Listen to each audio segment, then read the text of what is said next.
I hate how people can like a false narrative can be spoken and then everybody just run with it. Like the Travis Hunter situation, right? A couple of months ago, people asked Dion, somebody asked Dion, like, do you think, how you think they should use Travis Hunter, how you, or whatever? And he was like, yeah, he got the corner position on lock, basically. You know what I'm saying? But being a wide receiver is harder or something, so he should focus on, work on being a receiver first, because he already know how to be a corner. And then after that, it's like you see all this shit on the news, like, I mean, on social media and shit, these little sports journals like, oh, he's struggling, talking about how he running routes and, oh yeah, he need to work on being a receiver and all this, as if he's green to being a receiver. Don't understand when it comes to Travis Hunter that he started in college as a receiver and as a corner. He was a starter. Last year, he had 96 receptions, over 1,200 receiving yards, and 15 touchdowns as a receiver. So all that talk like, oh yeah, I mean, every receiver that comes to the NFL got to learn the NFL game. That's anybody. But Slim is like that. And he was a successful receiver in college. Like, that shit ain't new to him. Like, stop painting them false narratives. That's just like when people say, Tupac ain't a lyricist. Like back in the day, dog, like Pac was crushing everybody lyrically. Like, you know what I'm saying? He was beefing with everybody on wax. Like, he was going at the whole Bad Boy, anybody affiliated with Bad Boy, Nas, Jay-Z, the Fugees, Mobb Deep, you know what I'm saying? Lauryn Hill specifically, the Brat, Biggie, Puffy, Chino X. He was going at everybody lyrically on wax and was crushing their ass. How he not lyrical? Because he was so great and people wanted to put Biggie on the same level as Pac, and Biggie was never on Pac's level. It was a time when Biggie, you know what I'm saying, I guess it was like he was the representative of the East Coast and Pac was the West, but Biggie just wasn't on Pac's level.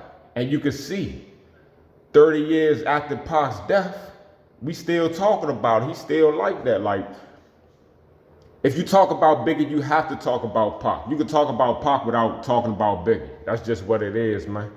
And I guess, because Pac was crushing everybody lyrically, you know what I'm saying, they wanted to show that Biggie was his equal. So they was like, yeah, Pac like that, but Biggie is the lyricist. Pac not a lyricist. You just feel his music. And no, Pac is the lyricist, man. Stop saying that shit. Pac is lyrical. Like, you know what I'm saying? Like, we love Pac because of his lyrics. 30 years later, after his death, he hasn't made a song since 96, dog. Since 96.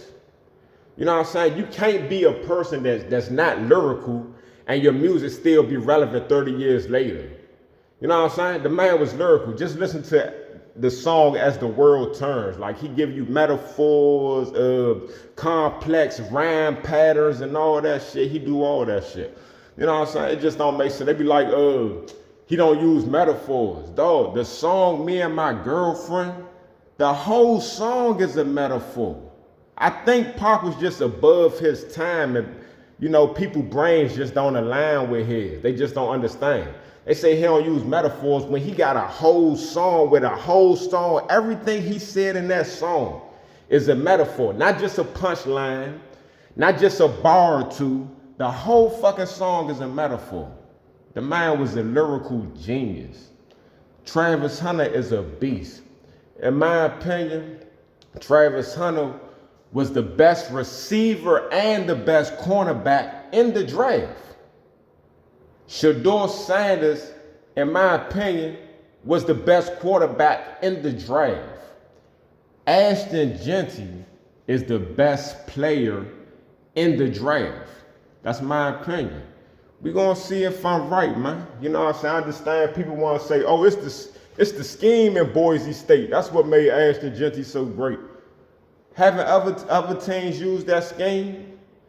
You know what I'm saying? I guess that's that the option run game. I don't know, man. I don't know what it was, but whatever offense Boise State was using, they want to use that as an excuse of why Ashton Genty was so good. Like, I'm pretty sure other teams didn't use that offense, and them running backs ain't do what Ashton Genty did. Ashton Genty has the most rushing yards in college history outside of Barry Sanders. He's number 2 only to Barry Sanders, though. All right.